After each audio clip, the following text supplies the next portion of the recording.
नमस्कार, Jharkhand news fast live में आप सभी दर्शकों का स्वागत है। आइए देखते हैं आज का विशेष समाचार।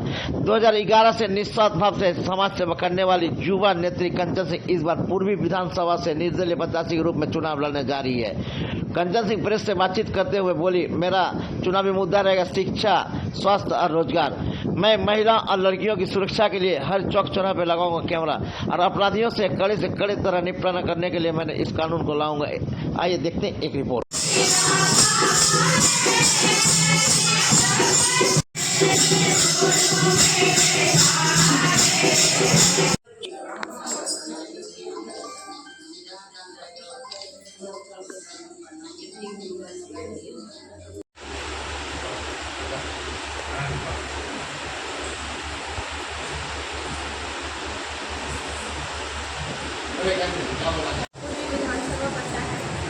आज मैं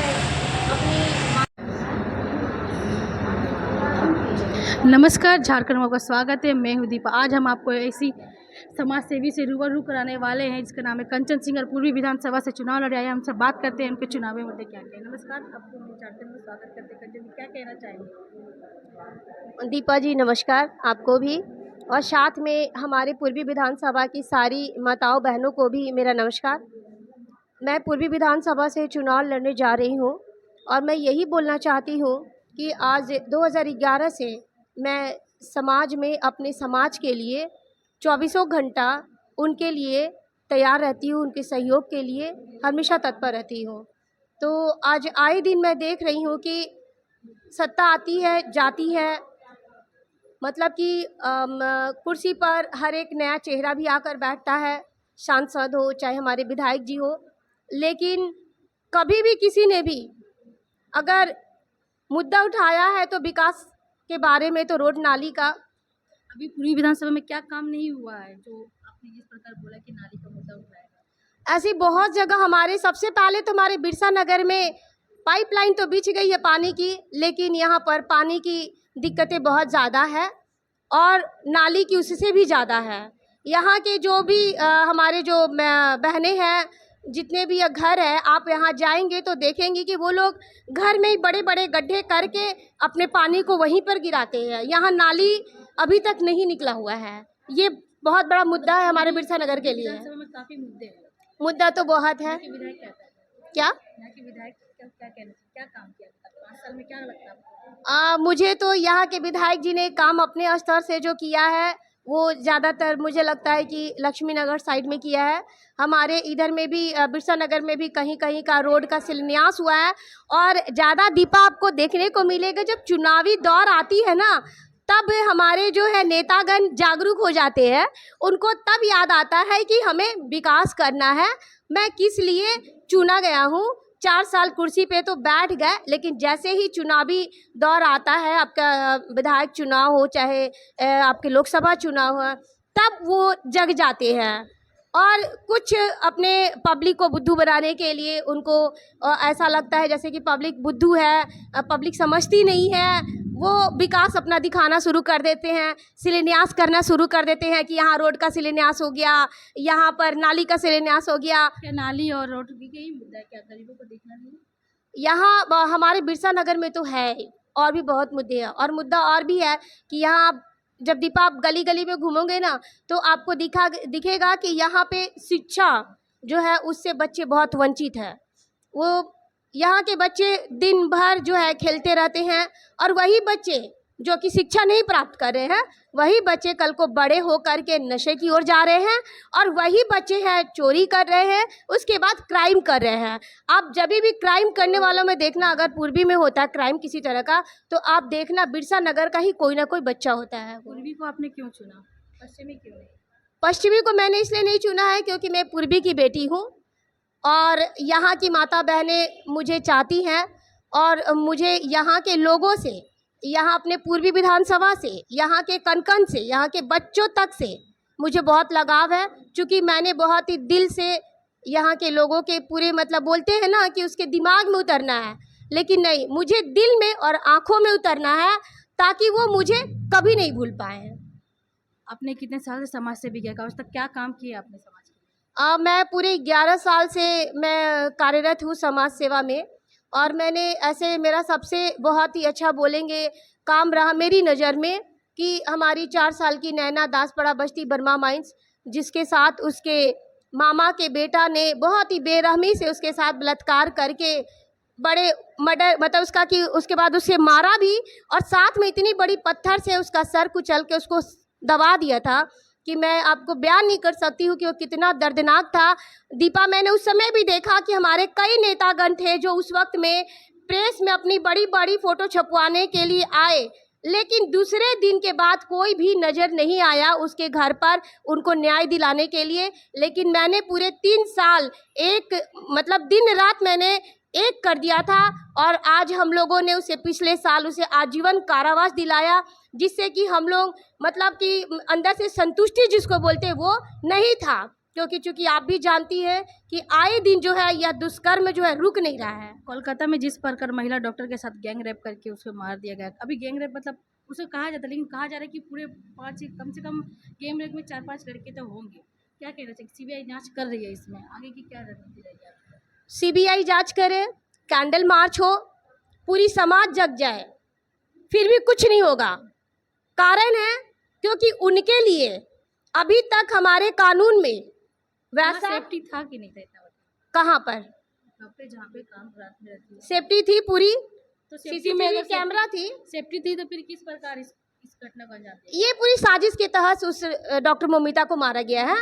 ये क्लियर दिख रहा है, साजिश के तहत मारा गया है, क्योंकि चूंकि वहाँ पे न्यूज़ के माध्यम से मुझे भी पता चल रहा है कि वहाँ पे सेक्स रैकेट चलता था, और उसके बाद आपके ड्रग्स चलती थी, और हॉस्पिटल के जो मेन इंचार्ज थे वो मिले थे। मुझे तो ताज्जुब इस बात पर है कि वह हॉस्पिटल अभी तक खुला हुआ है, उस पर सबसे पहले बैंड लगानी चाहिए, सबसे पहले वह ताला लगा देना चाहिए था। और साफ से दिख रहा है कि यह क्राइम किसने किया है। सजा में हमारी सरकार, हमारी कानून इतनी टाइम लगाती है, तब तक दूसरी मोमिता के साथ कांड हो जाता है। निर्भया कांड में 7 साल लगे थे, इसमें कितना साल लगने की संभावना है? अगर हम माता बहनें जग जाए और हम लोग खुद ही सज़ा देना जान जाए, हम लोग खुद सज़ा दें, तो फिर हम लोग को इंतज़ार करने की ज़रूरत नहीं है। लेकिन अगर हम अपने कानून के हाथ में छोड़ दिए हैं, नेताओं के हाथ में छोड़ दिए हैं, तो मुझे नहीं लगता है कि जल्दी न्याय होने वाला है। किस प्रकार कानून का गवर्नमेंट से मांग कर रहे हैं? अब मैं तो यही चाहूँगी कि जल्द से जल्द हमारे केंद्र सरकार और राज्य सरकार दोनों मिलकर के यह तय करें कि इस तरह का बेरहमी बलात्कारी दुष्कर्मी को पब्लिक के सामने छुपा कर नहीं, पूरी पब्लिक के सामने चौराहे पर उसके जो है लिंग को काट दिया जाए, उसके दोनों पैरों को काटा जाए, दोनों हाथों को काटा जाए, उसके बाद उसे छोड़ दिया जाए। ये इससे बड़ी सज़ा उसके लिए कुछ नहीं हो सकती है। और दूसरी बात है कि अगर सज़ा मिलती है तो फिर दूसरा मुझे नहीं लगता कि कोई भी बलात्कारी पैदा होने वाला है। और इसके बाद आप क्या कहना चाहिए महिलाओं को सुरक्षा के लिए? आप अपने पूर्वी क्षेत्र से क्या दें महिलाओं को, क्या मैं अपनी महिलाओं की सुरक्षा के लिए जगह जगह पर सीसीटीवी कैमरा लगाऊंगी सबसे पहले।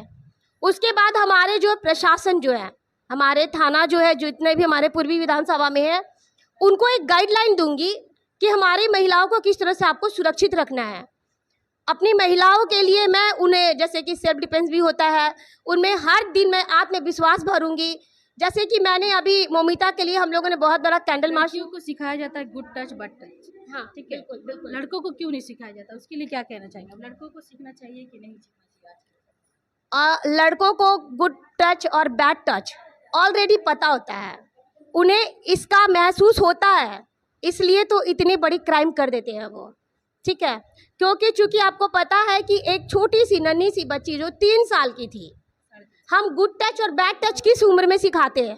यंग टीन एज में नहीं सिखाते हैं। 3.5 साल बच्ची साथ भी हाँ हुआ, वो तो मानगो में जो हुआ है, तो क्या वो बच्ची गुड टच बट टच जानती थी? बैड नहीं जानती थी वो।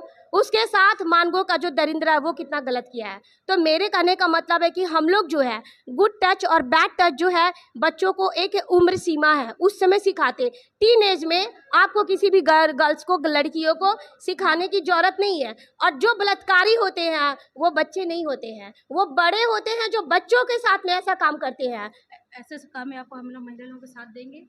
क्या फिर से बोला? जिस पर का महिला के साथ अत्याचार हो रहा, आप हर महिला के साथ देंगे? मैं 24 घंटे उनके साथ हूँ। ऐसी महिलाएं, ऐसी मेरी बहनें मुझे जब भी कॉल करेंगी, जब भी मुझसे संपर्क करना चाहे, मैं उनके लिए सदैव तत्पर हूँ।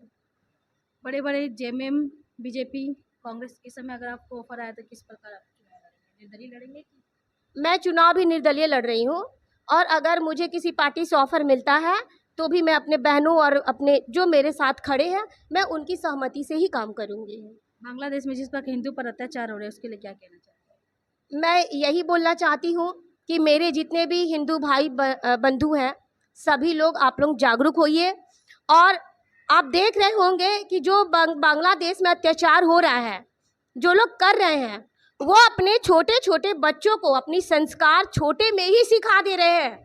हम हिंदुओं में एक बहुत बड़ी गलती हो रही है, जो हम अपने बच्चों को अपनी संस्कार से दूर रखे हुए हैं। उनको जैसे ही होता है, उनमें आप देख रहे हैं कि उनके छोटे से बच्चे जो रोज़ा रखते हैं, उनसे उनके बारे में पूरी उनकी मतलब वो जो जिस कास्ट से बिलोंग करते वो लोग हैं, उनके बारे में आप पूरी पूछताछ कीजिए। एक छोटा छोटा बच्चा बताएगा, लेकिन हम हिंदुओं में हमारा बच्चा नहीं बता पाता है।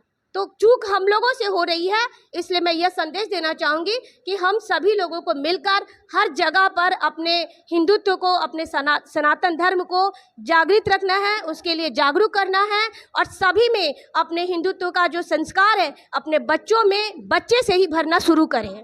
पूर्वी विधानसभा लड़ेंगे, क्या क्या जनता से क्या अपील करना चाहेंगे कि वोट आपको? मैं अपनी जनता से यही अपील करना चाहती हूँ कि अगर आपको आने वाले समय के लिए, आपकी सुरक्षा के लिए, आपके विकास के लिए, आपके बच्चों की सुरक्षा के लिए, उनकी शिक्षा के लिए, उनके स्वास्थ्य के लिए, आपके घर में जो बेरोजगार है उनकी रोजगार के लिए, अगर मुझ जैसे मतलब बहन को आप चुनते हैं तो आप सबों का मैं आभारी रहूँगी और आप सभी के लिए सदैव तत्पर रहूँगी।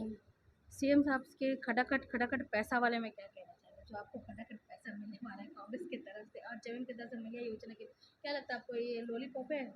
किनका बोले? मैया सम्मान योजना? हाँ, ये तो लॉलीपॉप ही है। चुनावी जैसे आने वाले तो हाँ, ये लॉलीपॉप ही है, और हमारी जो है ना माता बहनें इस लॉलीपॉप को चूसेंगी भी, वो लेंगी भी इसे, लेकिन वो जागरूक है कि ये लॉलीपॉप हमको किस लिए पकड़ाया जाता है।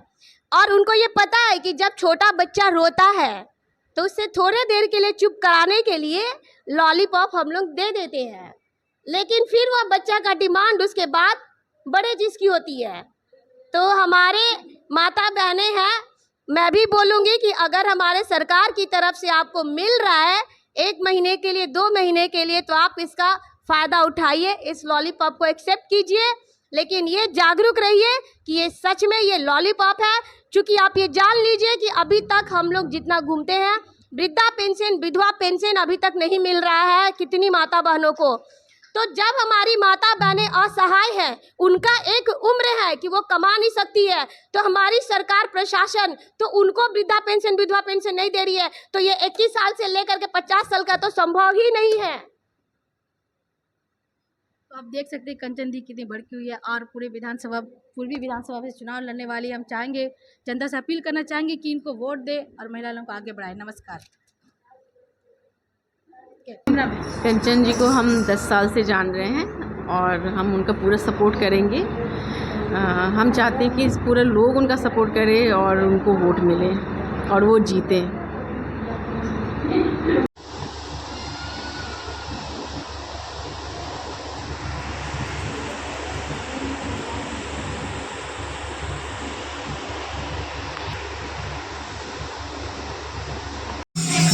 Hey, hey, hey, hey, hey.